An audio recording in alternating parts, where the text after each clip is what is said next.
intro and we'll get going. Okay.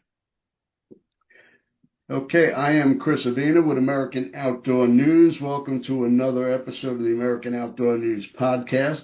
If you have not subscribed, now is the time. Today we are here with Robin Zimmer, the owner of Pheasant Cove Outfitters. Robin, thank you so much for coming on. Thank you, Chris, for having me. Well, before we get started, I will let you know that Robin is the name of my son's mother. Oh, My ex. Funny story because you have the first name of my ex. Oh, how about that? Small world. So you are the new, I don't want to say new owner because you have a generational business at Pheasant Cove, correct? Correct. Yeah. So my parents started hunting back in the 90s, actually. I mean, my dad, he hunted his whole life.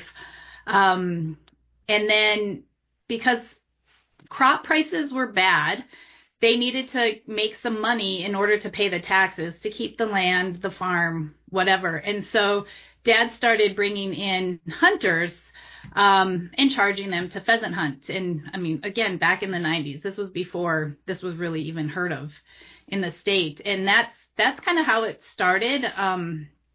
So we've been doing this. I think this was our 32nd season, 2024. So I think this is 33 this year. Wow. Yeah. So my parents started it. It started off just they would find a hotel for these hunters. They'd come in, and my parents have always loved to cook. So let's grill. Let's do this. Let's take guys hunting. And then one year they decided to buy the convenience store repair shop in Glenham. And my family is also builders, my grandpa, uncle, dad. And so they turned this repair shop into what is now the lodge. And then they started hunting, built up a business. My father passed away almost 7 years ago, and my mom needed help. My uncle started guiding for her. I was living overseas at the time. Came back. Well, I stayed that first fall in 18 to help her just cook and clean and do all that. And I'd walk the fields with my uncle. And, after a couple of years, I decided to buy the lodge. I ended up being the guide. After a few years, my uncle quit. And so my mom asked me if I would guide. So I took that over. And then a couple of years ago, my son was deciding whether or not he should get out of the Army. He's always wanted to do the hunting. And so I told him, if you get out, we can run the lodge. So that's a very quick, short, condensed version of how we got to this place. Well, to me, a hunt is a hunt. Some you're going to be successful, some you're not. It don't matter if you're with a guide or not. It's hunting. Right. What I found that makes you just keep coming back to the same place is the atmosphere, the lodge, how you're treated, the food, just the vibe of the place. And it sounds like you really have kicked it up a notch, and you've kept the old crew coming back, and you keep expanding now. Yeah, so that was one thing my mom and dad were really good at. Even more than hunting, they were entertainers. And like I said, they loved to cook. But my dad, he was always, he was up on politics, just current events, everything. So people were kind of afraid after he died that tone, I guess, would go away. They would miss Marvin, and that would be the end of the lodge. But it was that. He was half of it. My mom in her cooking, and my mom knows a lot about history, and she has some great family history. And so these guys just became their friends and keep coming back. I'm actually headed to a memorial service next week in Texas for a guy that has been here every year except for year number 1. Wow. And we have a lot of repeat customers, that have been coming 20, 30 years. And a lot of it is due to mom and dad just being great hosts and, just truly showing them that this is what this life is about and come join us. Another friend, we can always use another friend. And that's what they did.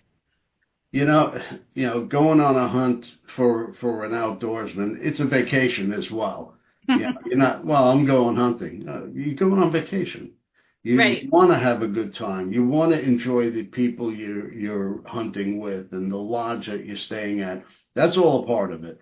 And it sounds like you're keeping that up and keeping up that tradition. That's a wonderful thing to begin with. Yeah, and if we get guys that it's their first year and they join a hunt, because how the lodge is, we have 5 rooms. 4 of the rooms have 4 beds in it, and the other room, room number 5, has 6 beds in it. And so, some of these guys, they get mixed in with guys they've never met. Like our big group that comes on opening weekend, they're like 5 different groups that Hmm. didn't know each other before, but now they've all become friends. What's your number? Let's keep in touch during the year. And it's just that friendship that they gain. It might be hunting, but they found lifelong friends that they keep in touch with Yeah. long after hunting is over. Yeah, you keep in touch and you want to coordinate the same week because you had such a good time with that group. You want to make sure that it continues. And I found that as well. I guide as well sometimes. And yeah, you see the same people come back year after year, and they're not just clients, they're friends. Right, right. And some of the stories are just fascinating. I have this one guy that comes. He's actually one of my favorite people in the world. He survived World Trade Center. Well, all He right. survived sarcoma, and he's just fascinating to talk to. Like his outlook on life is just amazing. And so you meet people like that, and it's just, to me, that's the best part of the job. The hunting is great, but just meeting the people and talking with them and joking around with them, that's the best. Yeah. Now, you're doing this a while. What type of terrain is your lodge? Is it hilly? Is It's it mostly plains. flatland? Yeah, plains. We don't have a lot of hills. My brother, who does all our planting for us and food plots, some of the land that he rents will have some hills in it, but it's not. I mean, you're getting a workout mostly because you're actually getting out and walking for three Yeah. days straight, but it's not very hilly at all. Does the different terrains affect the way you hunt the pheasant? Not really. We usually just hunt with like we have our line, our walkers, and that's usually me or Teddy with the dogs, and then we have our flankers, and then we always have the blockers at the end. There's one part that we will hunt that has a creek, and it's mostly, well, he does have a food plot by it, but it's mostly like cattle pasture, and so there's some hills there, but we still hunt it the same. It's a wild bird area, so a lot of birds get away because it's also quite big. So even if we had 20 people, it's still hard to get around them. Uh, And with wild birds, they're just really skittish. So you make one noise, and if you don't get them cut off, they're gone. Off they go. Yeah, yeah. So yeah, it just depends. Or just depends. Most of it's flat land, farmland. So. How does weather play a role? The wind, the snow, how does that play a role in how you're gonna take somebody out? How to make them have a successful hunt? Well, we pretty much hunt in any weather. Hopefully the guys come prepared because we can have snow in September, or we can have like this last year, we had 80 degrees on opening day. Wow.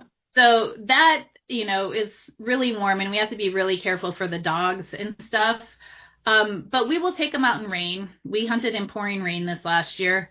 Um, there was one time there was snow and it was September and the crops were still up. And so like the grass was still quite tall. It hadn't bent over yet from the wind and whatnot. And this layer of snow was just on top of it. And I was breaking through it at my waist while the birds were running underneath the snow. And so it just depends. And, if hunters don't want to go out, which is very rare. I mean, if you get an ice storm, we might have some guys that say, you know what, how about let's just wait and do it later in the day if the weather looks better then. Before opening weekend, so since we have a preserve, we can hunt from September 1st to March 31st on the preserve. And if we have hunters then, we'll usually watch the weather and we can go out at 8 o'clock in the morning and get the hunting done before it gets too hot for the dogs. So it just depends. It's probably the only time of the year that I really watch the weather, just to make sure we can optimize the hunting. So now I know the dogs play an important role in bird hunting. Yeah. I know when we spoke the other day, you just picked up another dog not too long ago. How's he coming along? He's doing great. He did his first retrieve less than 6 months old. So we have 4 dogs. The oldest one, Winston, I adopted him a few years ago. He was a 3-year-old started dog. And he the first year needed some training, but then after that I sent him, and I also had a 1-year-old dog, Thor. He's a golden retriever. I sent those 2 to training after my first year of guiding. My parents had another dog at the time, Q2. He died almost 2 summers ago.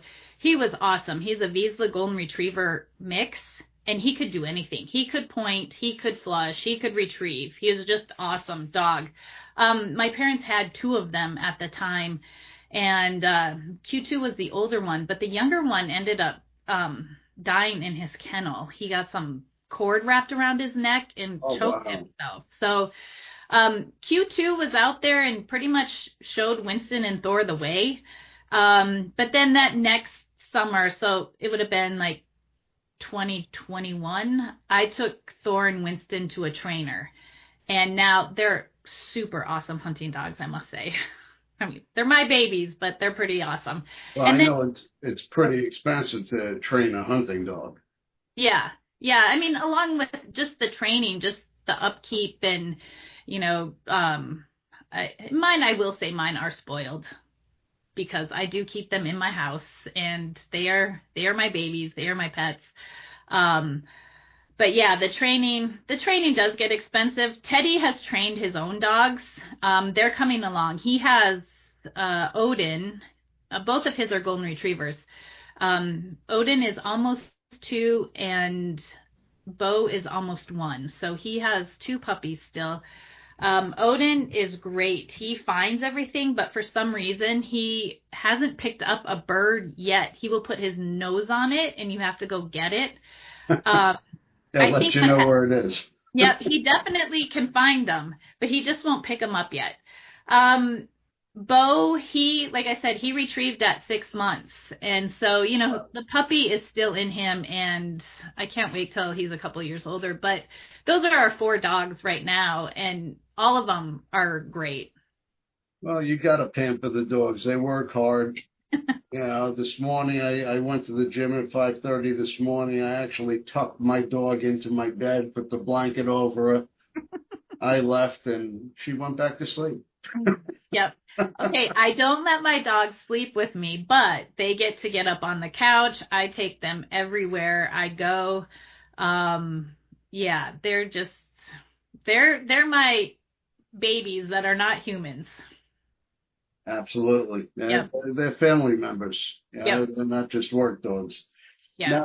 Now, what type of shotgun do you use? What type of, or do you suggest to use? Oh, I guess I don't really have an opinion on that. I have a Benelli, oh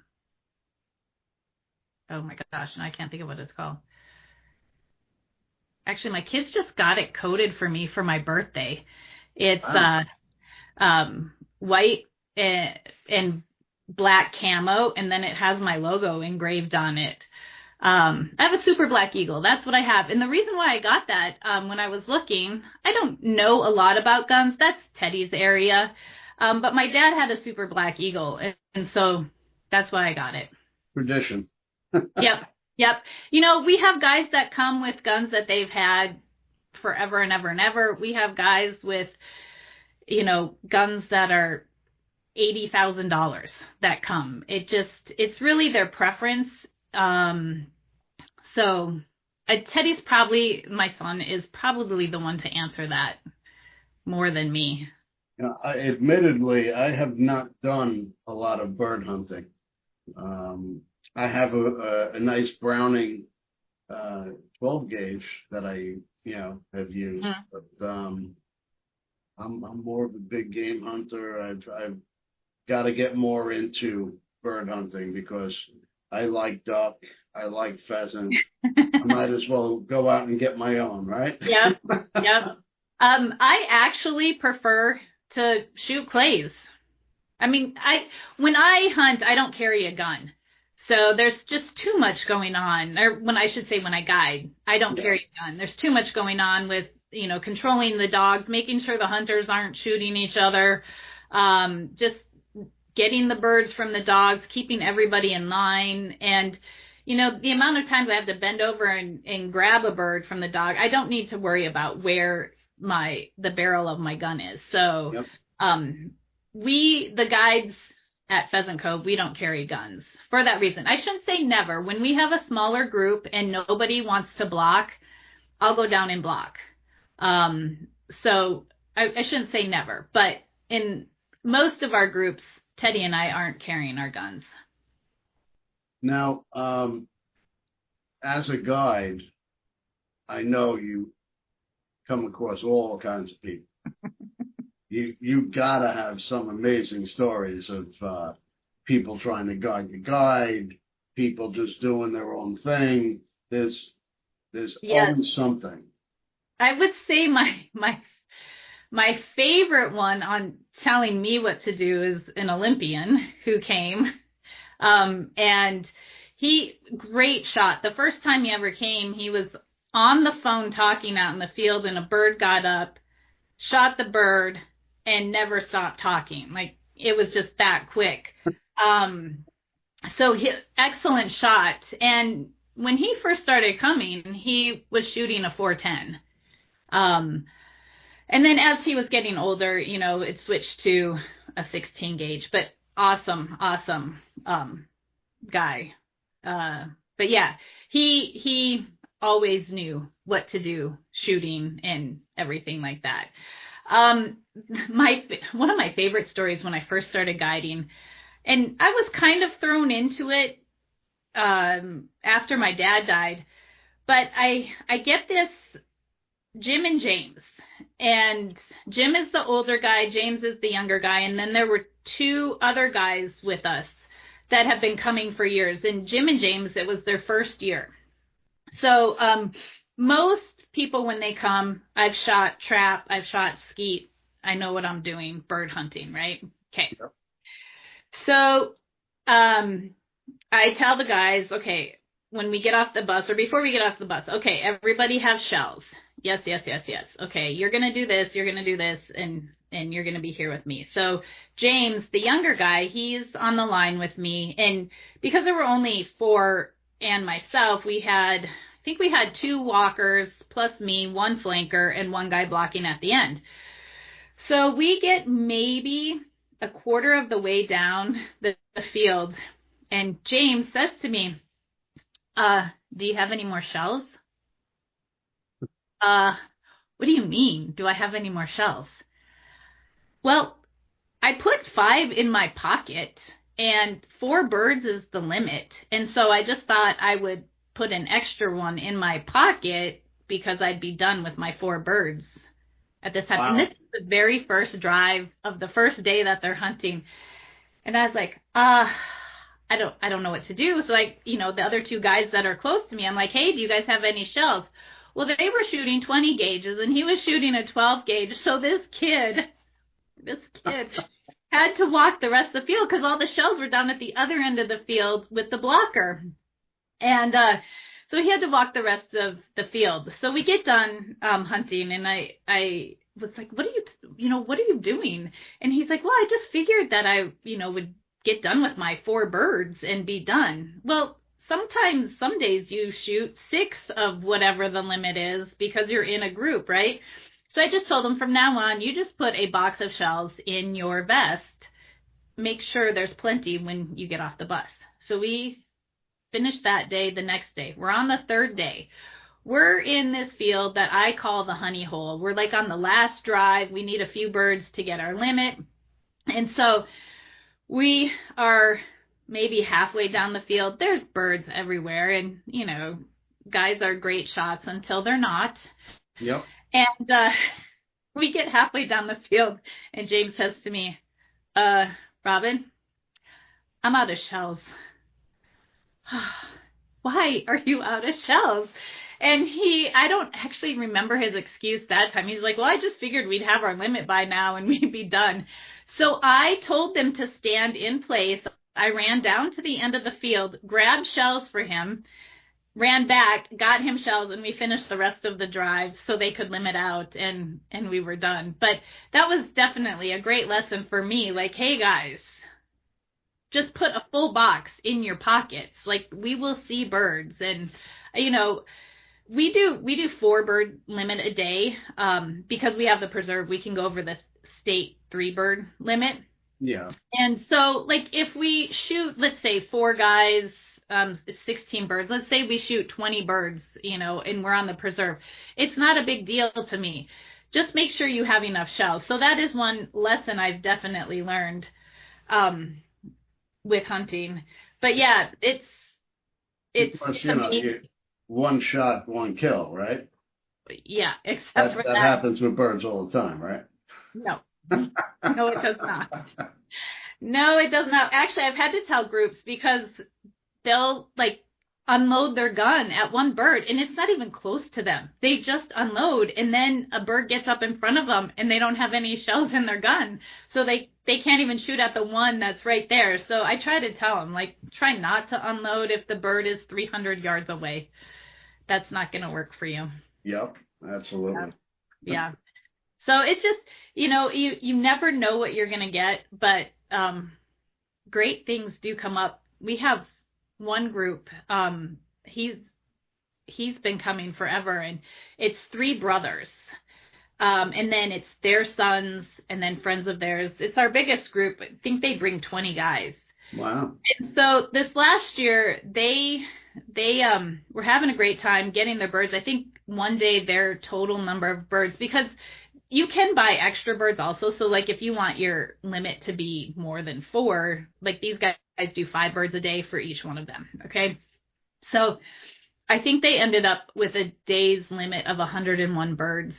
Wow. Yeah. So that was pretty awesome. But then, you know, it's like, okay, now what are we going to do? And so I came up with this game. We have 2 small fields that run side by side, kind of with an empty bean field, a harvested bean field in the middle. So I said, how about let's have a competition? And so we split up the teams, and I was just going to do it nice, you know, here, pick a color, and this is what team you're on. Well, no, the brothers are like, no, we're picking teams because we want some people to be last, and we want them to make them feel like crap because they're always harassing each other, right? That's all part of it. Yep. Yep. So we end up picking teams. Whoever won the coin toss got to pick the guide to do which one they wanted. And come to find out afterwards that, so we release 20 birds into each of these fields. And when we release birds, we don't shake them or spin them or do any of that. When we either take the cage out into the field and dump it out at 4:30 in the morning and hope they stay there, or like if we have a lot of birds to release, we'll just kind of take them up. And this is towards the end of the season when the preserve is saturated, right? Yeah. We just like just as the sun's coming up, we open the cages and let them walk out and fly away. But that day we're putting 20 birds in each one of these fields. So Teddy, I was driving the truck. Teddy was getting in the crates and releasing them. So the first field he releases them. The second field, the first box he put out, they all flew away. And he's like, I did not know this till after the hunt. He says, well, if I get this field, we're not going to have any birds in here. So he did, without me knowing, shake the birds and planted them in the field. Well, I knew that we call it the equipment field. I knew that one didn't hold birds this year, so when we won the toss, I picked the other field, knowing that this last season it just was a better field. Um, and so we did it, or we hunted it, and we end up winning with 8 birds, and they got 6. But I didn't know that Teddy planted all these birds in there when it was done. But these guys had such a great time, and just you can do fun things like that with bigger groups, and Any yeah, type of competition, it was guys great. are always in. That's Yeah. great. I'm pretty sure we're going to have to do it again this year when they come back. I'll figure something out. So let me ask you about the lodge. Your family built this lodge. Yep. So my dad's dad, my grandpa and my uncle, they were builders. They did farming, but they were builders most of my life. And so when they just got a wild hair, they're like, hey, how about let's do a lodge here and let's just build it. So they did all the work. It started off, like I said, this old gas station service station. And so the main lodge at the time, like the kitchen was probably, it barely fit a refrigerator and a stove in it. It barely had a countertop to it. And my mom did pretty much all the cooking, with the exception of breakfast, because at this time when they started, my mom was also the postmaster in Mobridge, which is the town that's 6 miles away from us. So she had a full-time job. But they built the lodge. There were 4 rooms, and that's all they used because Mom and Dad were staying in the 5th room. I grew up in Mobridge, and so they ended up moving into the lodge at one point, and they stayed in the 5th room. And so then the main area was the dining room, the lounge room. There were 2 bathrooms. One bathroom had 1 shower in it, and the other bathroom had 2 showers in it. So that was how the lodge started. And then I think it was 2003. That's when my grandpa passed away. The lodge, or the addition, which we call the bar room, and you can see this on our website. There's pictures of it. They built a bar with 2 more bathrooms and a big lounge area. There's a gun cleaning station in there, fireplace. Wow. And it's just a great area for the guys to hang out. If they want to do cards, just sit at the bar and drink, tell stories. There's 3 different TVs in there, so we can pretty much get any game that is on. I've actually had a group of guys who have paid to get here, paid to hunt, that we had to be hunting on a Saturday at 2:00 in the afternoon because they had a Georgia Bulldogs game to watch. Yeah. Priorities. So, yep. So there's a nice patio, area outside. There's a deck outside. So this last year, the weather was just amazing, and we probably spent more evenings outside than we did in the lodge. What about processing the birds? Like if I'm bird hunting, I'll just breast them and leave the rest to the coyotes or whatever. But do you have like a plucker, or do you process the birds?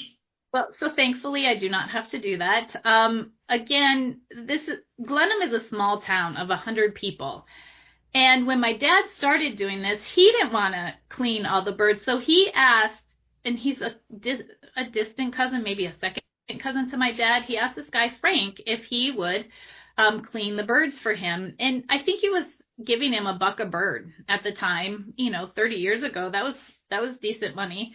Sure. And so Frank and his family have done the birds for the last 30 years, but it started off as just doing the birds, and then it built a business for Frank also. He now owns his own butcher shop, along with he does deer, antelope, I think, if you would get one, but I don't know if that gets brought there very often. But I just take the birds down to Frank. He's a block away from where the lodge is. He breasts them out. He vacuum packs them, and with the preserve, you have to keep tags in the bag, so Yep. For transporting them. So he does all of that. I just go down into the freezer when the guys leave and grab them their birds and send them on their way. Oh, that's nice. Yeah. That's nice. Yeah. Well, you might see some pheasant recipes in an upcoming issue of the magazine. Hey, my mom has a great one, so if you need one, I know where to get one. All right. Awesome. All right. So where can we find you guys? So we're located in Glenham, South Dakota. It's north central South Dakota. We're 100 miles south of Bismarck, 100 miles west of Aberdeen, and 100 miles north of Pierre. All of those places you can fly into. Bismarck has the best selection of flights. They have United, Delta, American, Frontier. You can also, if you fly your own plane, you can fly into Mobridge, which is 6 miles away. Mm-hmm. And then it takes about, from Bismarck, 2 hours to get down, an hour and a half from Pierre, Aberdeen. Okay.